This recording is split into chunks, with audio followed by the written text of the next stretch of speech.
जोर से तालियां लगा दी आप लोग, सही कर जोर से तालियां लगाइए, जोर से हाथ बाहर निकाल दीजिए, प्रेम से बाहर। और देखिए जो है हमारे पास में जो इससे एक जादू की छड़ी बनकर तैयार हो गई, कमजोर सा रिबन मजबूत जादू की छड़ी बन गई है। सरकार की मंशा है कि हम सभी लोग भी ऐसे ही स्वस्थ रहे, हष्ट पुष्ट रहे, तंदुरुस्त रहे। चाची इधर आ जाइए सामने, यहाँ कोई टिकट नहीं लग रहा है, मुफ्त में ये कार्यक्रम दिखाया जा रहा है बगैर पैसे के बिना टिकट के। तो कमजोर सा रिबन मजबूत जादू की छड़ी बन गई है। सरकार की मंशा है कि हम सभी लोग भी ऐसे ही स्वस्थ रहे, हष्ट पुष्ट रहे। स्वास्थ्य हमारे जीवन का मूल्य है। अगर हम स्वस्थ होते हैं तभी कोई काम अच्छे तरीके से कर पाते हैं। खेती करना हो, बिजनेस करना हो, नौकरी करना हो, हर काम के लिए हमारा स्वास्थ्य सबसे ज्यादा महत्वपूर्ण है। ये आज के गाँव का कार्यक्रम है, आप सभी लोगों का कार्यक्रम। आइए भैया, हम सभी लोग जो है आज के गांव में 150 किलोमीटर दूर आ गए और आप लोग 1.5 कदम आने में दिक्कत हो रही है। तो हाँ, तो ये कार्यक्रम आज के गांव में जनपद के मुख्य चिकित्सा अधिकारी महोदय के निर्देशन पर जाने पार्टी रायबरेली के द्वारा मंच में दिखाया जा रहा है। क्योंकि गाँव स्वस्थ रहे, जब गाँव स्वस्थ होगा तभी पूरा देश स्वस्थ होगा। अब आगे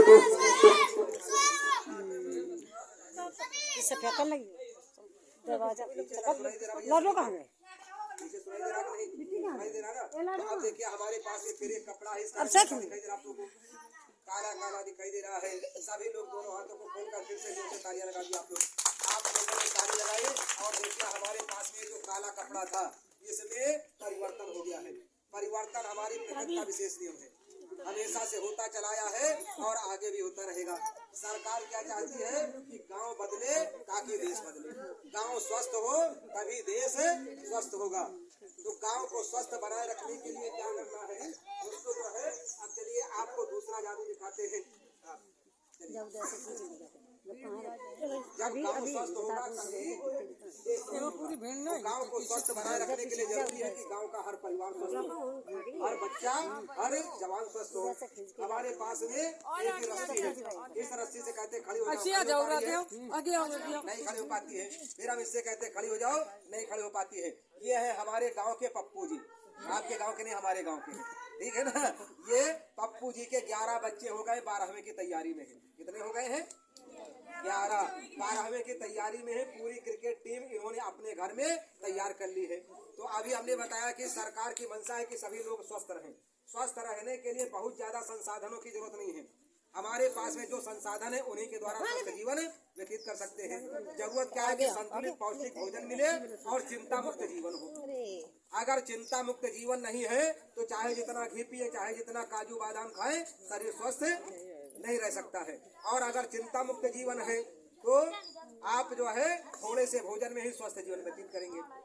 तो चिंताएं आती हैं, क्यों भैया? चिंता कोई करता थोड़ी ना है। आमदनी 98 खर्च रुपया, चिंता मुक्त जीवन होगा? नहीं हो सकता है। आमदनी के अनुरूप अगर खर्चा होगा तभी चिंता मुक्त जीवन हो पाएगा। लेकिन अगर पप्पू जी जैसा परिवार हो जाए, पूरी क्रिकेट टीम घर में तैयार कर ले, तो चिंता मुक्त जीवन हो पाएगा? नहीं हो पाएगा। तो इसलिए करना क्या है कि वहीं पर हमारे गांव में दूसरे बुद्धिलाल जी भी हैं, ठीक है। बुद्धिलाल जी ने बुद्धि का प्रयोग किया, परिवार नियोजन के साधनों को अपनाया, अपने परिवार को नियोजित रखा। तो देखिए कैसे हो जाते। सभी लोग जोर से तालियां लगा दिया आप लोग जरा, ठीक है। ये है हमारे गांव के बुद्धिलाल जी। कौन है? बुद्धिलाल जी। बुद्धिलाल जी ने परिवार नियोजन के साधनों को अपनाया, अपने परिवार को छोटा रखा। छोटा परिवार सुख का आधार, घर बच्चे होंगे कम, सुखी रहेंगे हम, कभी न होंगे गम। तो जो है अगर स्वस्थ रहना है तो अब देखिए बुद्धिलाल जी भी स्वस्थ है, उनके घर परिवार के लोग भी स्वस्थ है। लेकिन अगर पप्पू जी जैसे आपने फौज तैयार कर ली तो क्या होगा? कभी बच्चों की स्कूल की फीस नहीं जाएगी, कभी किसी के पास में नेकर नहीं है, कभी किसी के पास में चप्पल नहीं है, कभी कोई ठंड में जैकेट के लिए झगड़ा कर रहा है। तो होगा क्या? मेहनत करते करते कमर झुक जाएगी, ठीक है ना। तो इसलिए जो है सुबह से शाम तक पप्पू जी मेहनत खूब करते हैं, लेकिन उसके बाद ही कमर झुक गई है। तो इसलिए हमको ध्यान देना है, छोटा परिवार सुख का आधार, घर बच्चे होंगे कम, सुखी रहेंगे हम। अब देखिए हमारे पास में है एक लट्टू। इसमें धागा हमने इधर से डाल दिया है, इधर निकल आता है। ऊपर एक गांठ है, नीचे एक गांठ है, बीच में किसी तरीके की कोई गांठ है इसमें नहीं है। ये हमारा आज्ञाकारी लट्टू है। कैसा लट्टू भैया? आज्ञाकारी इसलिए है कि जब आदेश करेंगे चलो तब चलेगा, जब कहेंगे रुको तब रुक जाएगा। देखिए अब इससे कहते हैं चलो रुक जाओ, जैसे हमने कहा चलो वैसे चल दिया, जैसे हमने कहा रुको रुक गया। ठीक है ना? जब भी चलाना होता है क्या करेंगे? ऐसे पकड़ेंगे, इससे कहेंगे चलो रुक जाओ।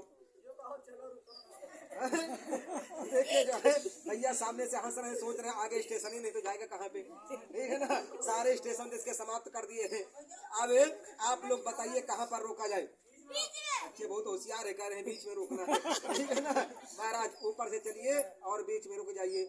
आप इसको हिलाएंगे डुलाएंगे, नीचे ऊपर करेंगे, नहीं चलेगा। अब इससे कहिए चलो तब चलेगा। बोलिए रुको, फिर से बोलिए रुको रुको रुको रुको।